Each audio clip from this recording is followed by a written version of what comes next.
Deuteronomy chapter 15. At the end of every 7 years you are to cancel debts. This is how you are to do it. Everyone who has made a loan to his neighbor will forgive the debt. He will not require payment from his neighbor nor his brother, for the Lord's pardon of debts has been proclaimed. You may require payment from a foreigner, but you must forgive the debt that your brother owes. There should be no poor among you, for the Lord will greatly bless you in the land that the Lord your God has given you to possess as an inheritance, but only if you carefully heed the voice of the Lord your God and observe all of the commandments that I give you today. The Lord your God will bless you as he promised you. You will lend to many nations, but borrow from none. You shall rule over many nations, but none shall rule over you. If there is a poor man among you in the towns of the land that the Lord your God has given you, do not harden your heart, nor be stingy with your poor brother. Be generous with him, lending him what he needs, whatever it is he needs.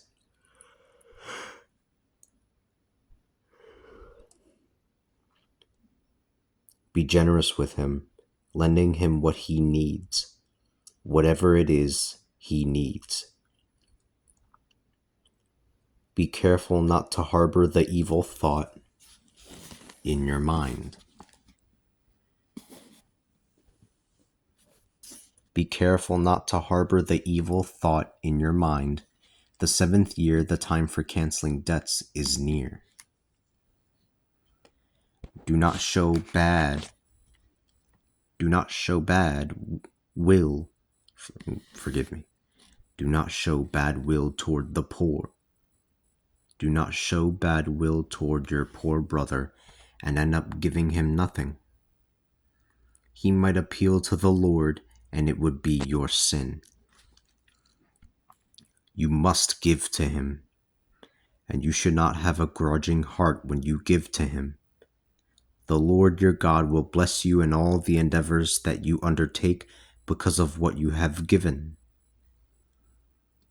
There will always be poor people in the land. Therefore I command you, be generous to your poor brother and the needy in your land.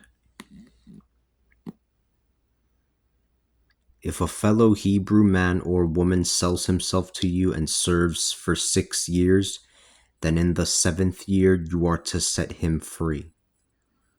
When you release him, you are not to send him away empty-handed.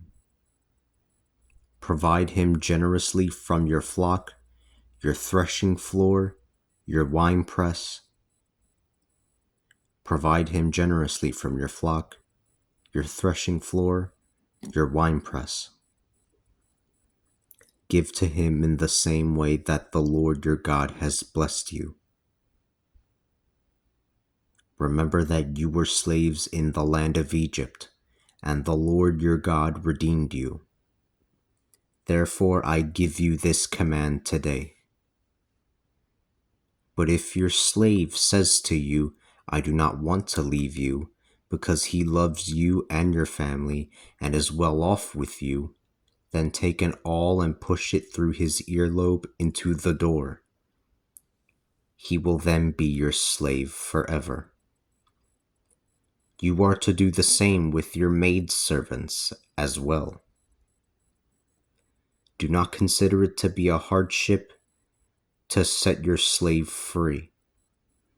You received twice as much from him in the 6 years as you would have from a hired hand, and the Lord your God will bless you in all of your undertakings. Set apart for the Lord your God the firstborn male from your herds and your flocks. Do not set the firstborn of your oxen to work, nor shear the firstborn of your sheep. Each year, you and your family are to eat them before the Lord your God in the place that the Lord has chosen. If an animal has any blemish, or is lame, or blind, or has any serious flaw, you are not to sacrifice it to the Lord your God. You can eat it within your own towns. The clean and the unclean can eat it, as if it were a gazelle or a roebuck. But you must not consume its blood.